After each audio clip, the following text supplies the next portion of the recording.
This is my ranking of games like Pokemon Pokopia that I've played, based purely on my personal experience. Each game is placed from masterpiece down to trash, depending on how fun the creature collecting feels, how rewarding the progression and exploration are, and how much each game kept me invested over time. Let's get straight into the list. Dragon Quest Builders 2 took me in a direction I was not expecting because it blends two very different genres together in a way that works extremely well. I started it thinking it would just be a simple crafting sandbox, but it quickly felt far deeper than that. Building towns and designing rooms stayed fun because the game constantly gave me real reasons to improve everything instead of placing blocks without purpose. Alongside that, it delivers a full RPG experience with quests, exploration, progression, and memorable characters that kept the adventure moving at a great pace. I liked traveling to new islands, collecting materials, and watching each area slowly grow from empty land into a lively settlement full of activity. It kept introducing fresh ideas and mechanics even after many hours, which stopped the gameplay from becoming repetitive. This easily earns a spot in my masterpiece tier.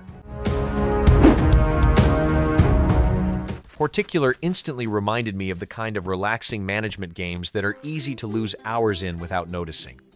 The whole idea of building up a garden and shaping different habitats to attract new creatures kept me hooked because there was always something new to unlock or improve. I liked how the game keeps introducing fresh mechanics over time without throwing too much at me at once, so progression always felt smooth and natural. Watching my little garden slowly expand into a busy and colorful space full of life was easily the most satisfying part. The art style may look simple at first, but once everything starts filling the screen, it creates a lot of charm and personality. It is calm, creative, and gives me plenty of freedom while still having enough structure to stay engaging. This finds its place in my great tier.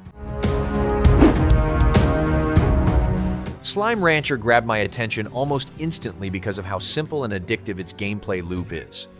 Running around, collecting different slimes, bringing them back to the ranch, and slowly building everything into a bigger operation made it incredibly easy to keep playing for hours. What I liked most is how the game stays relaxing while still giving me enough goals to work toward, whether that is unlocking upgrades, expanding the ranch, or exploring new areas for rarer slimes. The world has a bright and cheerful style that makes everything feel fun to look at, and the slimes themselves have so much charm that collecting them never gets old. Even though the mechanics are straightforward, the game keeps adding enough variety to stop things from feeling repetitive for a long time. It is just pure fun from beginning to end. This belongs in my masterpiece tier. Ooblets won me over with how weird and charming it is from the moment I started playing. It takes ideas from farming games and creature collectors, then mixes them together in a way that feels fresh and full of personality. Growing my own little creatures instead of catching them was a fun twist, and I liked how collecting new ones tied directly into farming and crafting materials. The dance battle system is also a creative idea that makes battles feel playful and different from what most monster games do. On top of that, the world has so much humor and charm packed into it that even simple tasks stayed entertaining because the writing and characters always kept things lighthearted. Some mechanics are not especially deep, but everything works together well enough that I kept wanting to play more. This easily settles into my excellent tier. Dinkum feels like it takes familiar life sim ideas and adds enough of its own personality to stand apart from the games that inspired it. I liked how it mixes town building, farming, crafting, and exploration into one package, while adding extra challenges through survival mechanics and dangerous wildlife. Building up my settlement from almost nothing into a proper town was very satisfying because the game gives me freedom to shape everything how I want. There is a strong sense of progression as I unlock new tools, buildings, and licenses, which kept me motivated to keep gathering materials and earning money. I also liked that there is always something useful to do, whether I wanted to fish, mine, farm, or just explore for resources. It can feel grindy sometimes, but the gameplay loop stayed rewarding enough to keep me invested. This easily sits in my excellent tier. Critter Cove has a really charming atmosphere that made it easy for me to enjoy spending time in its world. The bright visuals, colorful island setting, and relaxing soundtrack all work together to create a fun vibe that fits the game perfectly. I liked exploring the island, gathering materials, and slowly rebuilding everything while meeting new characters along the way. The underwater exploration also adds a nice extra layer because it gives the world more variety beyond just walking around on land. There is plenty to do between crafting, decorating, and taking on quests, so the game stays busy enough to keep things moving. That said, some of the tasks can start feeling repetitive after a while, and not every mechanic feels especially deep compared to stronger games in the genre. Even with that, I still had a good time throughout. This lands in my good tier. Snacko has plenty of content and ideas packed into it, but it never fully clicked with me the way I hoped it would.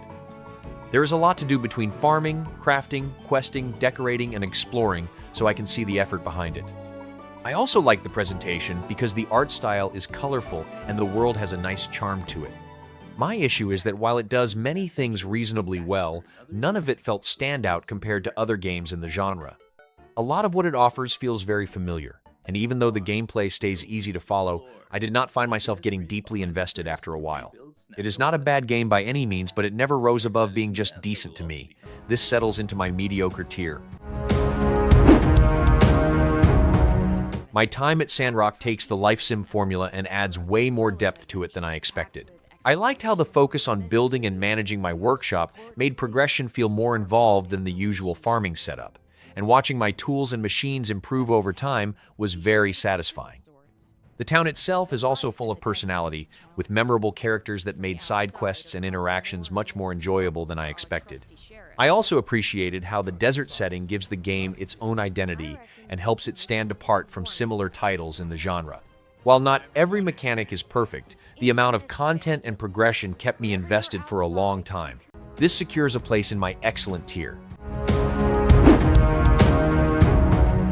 Fantasy Life, I the Girl Who Steals Time, kept giving me new reasons to stay invested because it constantly adds fresh ideas to its core formula.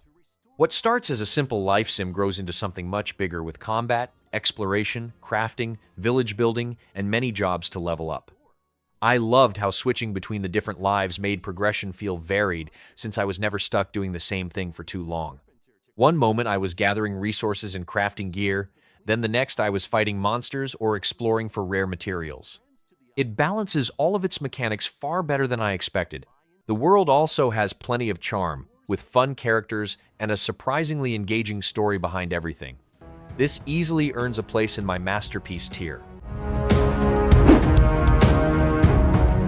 Slime Rancher 2 takes everything I liked about the first game and improves it enough to make the whole experience feel better. The core gameplay loop of collecting slimes, building up my ranch, and expanding everything into a bigger operation is still incredibly satisfying and just as addictive as before. What helps this one stand out even more is how much better the presentation feels, with brighter visuals, smoother gameplay, and a world that looks beautiful while exploring. I also love discovering new slime types because each one has its own personality and unique behavior that makes collecting them fun. Even though it does not completely reinvent the formula, it improves enough of the original to keep me invested for hours without getting bored. This easily earns a place in my masterpiece tier. Animal Crossing New Horizons is one of those games that completely understands why people love this genre and delivers almost everything I could want from it. The amount of freedom it gives me to shape my island exactly how I want makes the whole experience feel far more creative than most life sims, and I spent countless hours decorating, moving buildings, and changing the layout until everything looked right. I also love how addictive the daily loop is because there is always something worth checking in for, whether that is collecting resources, finding fossils, catching bugs, or hunting for new furniture. The relaxed pace makes it easy to sink into, and the huge amount of customization kept me invested for much longer than I expected. It may start a little slow, but once everything opens up, it becomes incredibly hard to stop playing. This easily sits in my masterpiece tier. That wraps up my ranking of games like Pokémon Pokopia based entirely on my own experience and what kept me hooked the most over time. Let me know where your favorites would rank and if there are any similar games I should try next. Thanks for watching.